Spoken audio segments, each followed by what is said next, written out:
안녕하세요. 밤새 평안하셨죠?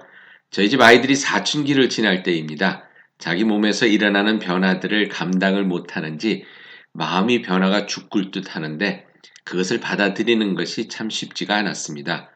툭 하면 신경질 내고 말도 얼마든지 예쁘게 할 수 있을 텐데 꼭 속을 뒤집어 놓는 식으로 이야기를 하고 그러면서 제가 깨닫게 된 것은 신경질 내는 본인은 얼마나 힘들겠느냐는 것입니다.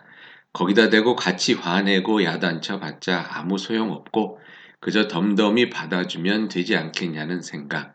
또 그렇게 받아주는 것이 부모의 할 일이 아닌가 하는 생각으로 그나마 아이들의 사춘기를 잘 보냈던 것 같습니다.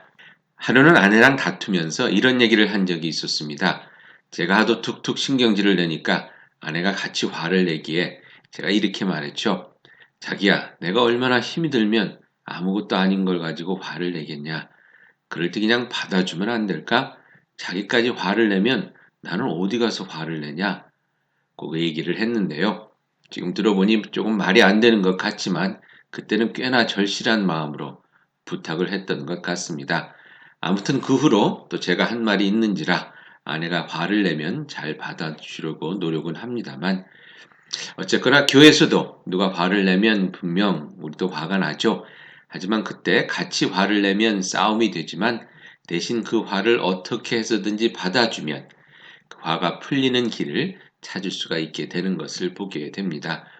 오늘 본문에 보니 하나님의 은혜를 받은 사람으로서 우리는 악을 악으로 갚지 말고 악을 선으로 갚으라고 그렇게 말씀합니다.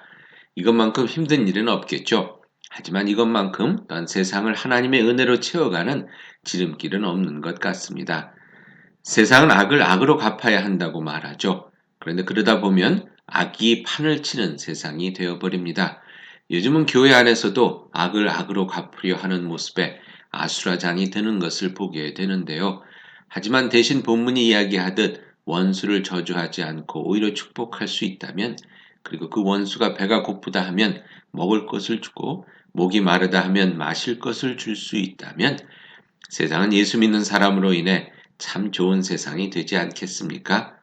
오늘은 선거일입니다. 그동안 원수도 아닌 사람들을 다 원수 삼으라는 선거 공약이 난무하는 가운데 참으로 마음이 힘들었었는데 이제 그 선거가 끝나면 그 후유증이 또 얼마나 클까 하는 걱정도 앞서네요. 조금만 서로의 속상하고 아픈 마음을 보듬어 줄 수 있는 세상이 되기를 바라면서 우선은 혹시 가족들 간에 원수처럼 지내는 사람이 있다면 선으로 그 아픈 관계를 풀어보면 어떨까 하는 그런 생각을 해봅니다. 기도하시겠습니다.